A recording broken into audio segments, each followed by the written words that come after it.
남극에 살아요? 북극에 살아요? 남극에 살죠? 그 펭귄이 그 바다를 뒤로 하고 눈이 덮인 산 쪽으로 혼자 이렇게 뒤뚱뒤뚱 걸어가는 그런 사진을 본 적이 있습니다.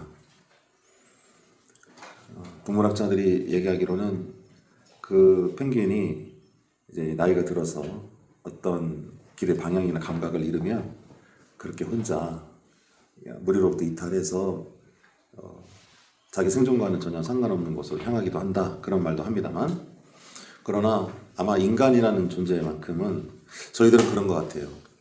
그 펭귄을 보면서 생존보다는 때로는 목적이 내가 사는 것다운 그런 의미와 그런 감각을 주는 것이다 라고 생각하면서 그 사진을 보고 그렇게 많은 사람들이 감동을 한다고 그래요. 매일매일 똑같은 삶이 아니라 내가 고난을 당하고 어려움을 당하고 슬픈 일을 당한다 할지라도 그래도 그 자리를 벗어나서 뭔가 자기가 요청하는, 요구하는 그런 목적을 향해서 가보는 것. 또 이왕이면은 갔더니 죽을 줄 알았는데 또 누군가의 도움으로 또는 하나님의 인도하심을 따라서 오히려 더 큰 복을 받고 내 영혼이 소생되는 경험을 했다면 그것만큼 큰 기적과 선물이 없는 줄로 믿습니다. 그렇죠? 그러니까 우리 믿는 성도들은 세상 사람들도 물론 목적이 다 있겠습니다만 특별히 우리가 하나님이라는 목적 안에서 자기 삶을 끊임없이 도전하고 그 목적 안에서 자기의 삶을 점검하는 것, 그리고 내가 그 자리에 안주하지 않고 영의 자리를 말하는 거예요. 그 자리에 안주하지 않고 끊임없이 하나님을 향해서 마음을 넓히고 높여가는 것, 또 깊이 파내려가는 것, 그것이 바로 우리 성도의 몫이 되는 줄로 믿습니다. 그렇기는 한데 한번 생각해 보세요. 저도 같은 현장에서 이렇게 있다 보면은 그저 똑같은 것을 반복해서는 그 자리에 있을 수가 없고, 여러분도 마찬가지겠지만 뭔가 끊임없이 갱신이 되어야 되잖아요. 그렇죠? 근데 그와 같은 갱신이 잘 되면 좋은데 어떤 경우 저를 포함해서 대부분의 사람들은 어느 순간에 마음의 우물을 아무리 파 내려가도 거기에서 물이 나와요, 안 나와요? 나오지 않아요. 그래서 우리가 예전에 이제 제가 그런 말을 들은 적이 있습니다. 뭐냐면 그 회사를 이제 운영하시는 대표님이 유복하게 자란 직원을 뽑아서 사용도 해보고 또 조금 어려운 가정에 있는 직원을 뽑아서 사용도 해봤는데 유복하게 자라서 들어온 그 사원들이 나중에 어려운 일이 생기면 뭔가 이제 상실감이 생기고 어려움이 생기면 아무튼 그렇게 이렇게 열심을 잘 내지 못한다고 그래요. 왜냐면 왜 그러겠어요? 다 해줘버릇해서 그러겠죠. 꼭 그런 것은 아니겠습니다만 실제적으로 사람 마음이 그렇다고 합니다. 뭔가 가지고 있다가 잃어버리면 그것을 똑같이 얻으려고 그렇게 노력을 하지 않는다 그래요. 그러니까 자꾸 실수를 하고 사업에 실패를 하죠. 그런데 반면에 가난했던 사람이 부모님께 물려받은 것도 없고 오로지 자기 힘으로 악착같이 살아갈 수밖에 없는 사람이 용기 부자가 되었어요. 능력을 갖추게 되었는데 또 망해버렸죠. 또 망해버려서 나중에 악착같이 또 돈을 벌어가지고 돈을 손에 다시 쥐게 되면은 그 사람은 결코 자기 것을 남에게 주지 않는다고 합니다. 아주 좋게 말하면 강해지는 것이고 좀 다르게 말하면 독해진다 이 말이죠. 여러분들은 둘 중에 어느 가운데 계십니까?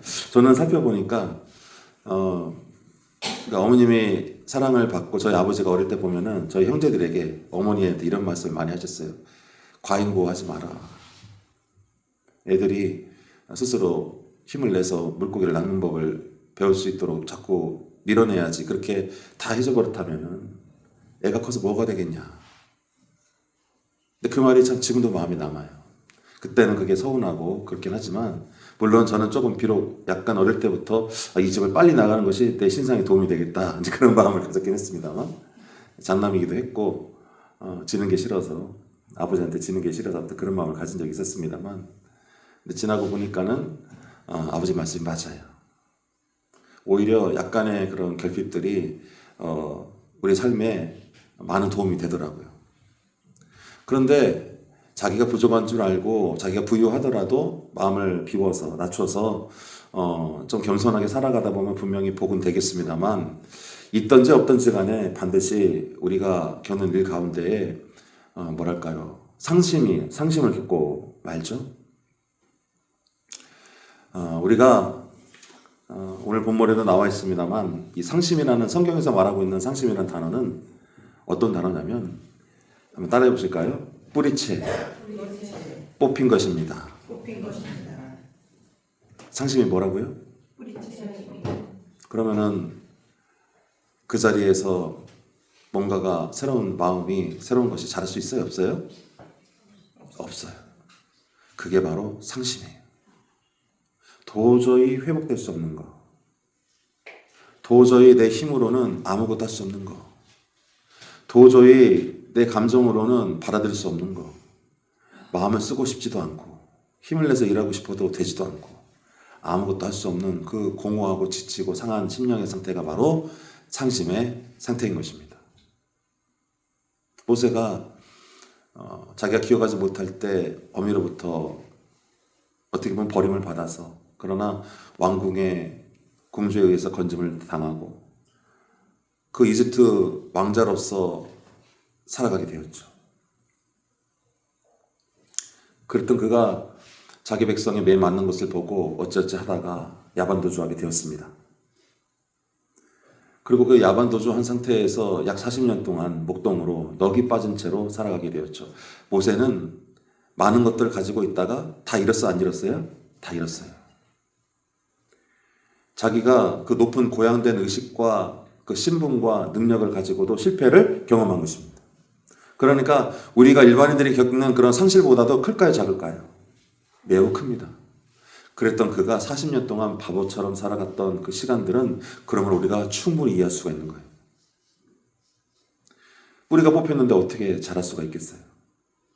뿌리가 뽑혔는데 내 안에 어떻게 다시 사랑이 꼽히고, 내 안에 어떻게 신뢰가 꼽히고, 내 안에 어떻게 의지가 다시 꼽힐 수가 있겠습니까? 이미 뽑혀서 아무것도 없는데 말이죠. 그런데 그 40여 년 세월 동안 그냥 버려진 삶이 아니라 지나고 보니까 하나님께서 그를 고치시는 시간이 있는 줄로 믿습니다. 그리고 드디어 어느 날 하나님께서 떨기나무로 그를 부르십니다. 모세야, 모세야, 병배야, 병배야, 희가나, 희가나 부르시는 거예요. 그 상한 심령으로 도저히 아무 힘도 낼 수 없었던 그 모세가 그의 마음에 다시 불이 떨어지는 역사의 순간이었죠. 그러므로 모세가 그 소명을 증명해 나가는 과정들은 분명히 가슴이 벅차고 이제 다시 뭔가 하나님의 뜻대로 그와 같은 일들이 이루어질 것이라고 생각했을지도 모르겠습니다만, 그는 이미 예전에 한 번 꺾였던 경험이 있어요, 없어요? 있어요. 한 번의 실패가 두 번의 실패가 되지 않으리란 보장이 없다라는 불안과 염려가 분명히 있었을 것입니다. 우리도 마찬가지죠. 저도 여기서 이제 처음 단독 목회를 시작했지만 누가 저더러 이와 똑같은 사역 현장에 가서 다시 한번 해볼래? 라고 말하면 저는 자신이 없어요. 그런 것처럼 아마 그 이상으로 모세가 한 번의 실패를, 그건 그렇다 치지만 40년이라는 시간으로 어떻게 잘 넘겼지만 두 번의 실패를 경험한다는 것은 그의 입장에서는 너무나도 두려운 일이었을 거예요. 그런데 그래서 성경은 어떻게 말하고 있느냐? 오늘 여러분들 읽었던 그 본문의 말씀과 같이 그가 너무나 심하게 꺾여서 다시 힘을 내지 못하고 또 그 자리에서 만약에 다시 자기가 실망하고 꺾여버리면 아주 그 영혼이 타버려서 없어질 텐데, 그럼에도 불구하고 그를 용기 내게 만들어서 이렇게 세우신 것이 바로 하나님임을 우리에게 알려주고 있는 것입니다. 그러므로 누구든지 절망과 상심과 첫 번째 실패와 두 번째 실패와 여러 가지 도전들 가운데에서 낙심한 자가 있거든 누구에게 도움을 구해야 되느냐? 바로 여호와 하나님인 줄 믿습니다. 여러분, 이 단순하지만 상한 마음에서 우리를 이렇게 세우시는 것은 그러므로 우리에게서가 아니라 바로 하나님의 영으로부터 나온다고 우리에게 말씀하고 계신 거예요. 왜 그럴까요? 여러분, 정말로 넘어진 사람, 꺾인 사람들은요, 자기 안에 도움이 나온다고 생각해요, 안 해요? 나를 이렇게 세울 수 있는 힘과 능력이 내게로부터 나온다고 생각할 수가 있습니까? 없습니까? 없어요. 그러나 주변에 나를 도와줄 수 있는 사람이 있다고 생각할까요? 없어요. 그 고통과 그 절망과 그 상심과 그 슬픔은 누구도 나를 이렇게 세울 수 없을 만큼 오직 나만이 알고 내가 그 문제를 그러나 해결할 수 없는 상태, 그것이 바로 상심이라 이 말이에요. 그런데 그때 바로 역사적이게도 무엇이 필요하냐? 바로 위로부터 나를 찢어서 넘어 계신 그 하나님의 전적인 개입과 은혜가 비로소 필요하게 되고 역사하게 되는 줄로 믿습니다. 그러므로 우리가 상한 마음으로 첫 번째 실패와 돌이킬 수 없는 두 번째 위험 앞에 섰을 때 오늘 본문과 같이 우리는 무엇을 구해야 되느냐? 다시 하나님 앞에 서야 되는 거예요. 하나님께 도움을 구해서 내 힘과 내 지혜와 내 능력으로 아무리 전에 실수를 번복해서 내가 이번에 안 하려고 노력한다 할지라도 사람은요 생겨 먹은 게 항상 비슷해요. 저도 그래요. 내가 똑같은 실수 안 해야지. 예를 들어서 아내한테 똑같은 말을 상처를 주잖아요. 그럼 내가 다시는 안 해야지. 그런데 아무리 노력을 해도 제 유전자의 깊은 곳에 뿌리 박혀 있는 그 무언가가 아내의 마음을 긁기 시작합니다. 벅벅 긁기 시작해요. 그런 것처럼 우리 안에는 뭔가 우리의 힘과 지혜로는 되지 않는 그런 순간들이 분명히 있다 이 말이죠. 그렇지만 그때 바로 도움이 되는 것이 하나님의 도우심이라는 사실을 우리가 인정했을 때 오늘 이 모세의 사건도 우리가 충분히 주님의 은혜로 받아들일 수 있게 되는 줄로 믿습니다. 자, 그러면은 마지막으로 모세의 40년이라는 세월도 그렇지만은 오늘 모세가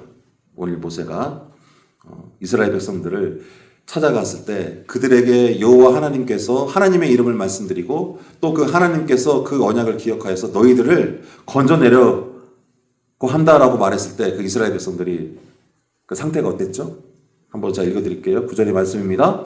모세가 이와 같이 이스라엘 자손에게 전하나 그들이 마음의 상함과 가혹한 노역으로 말미암아 모세의 말을 듣지 아니하였더라.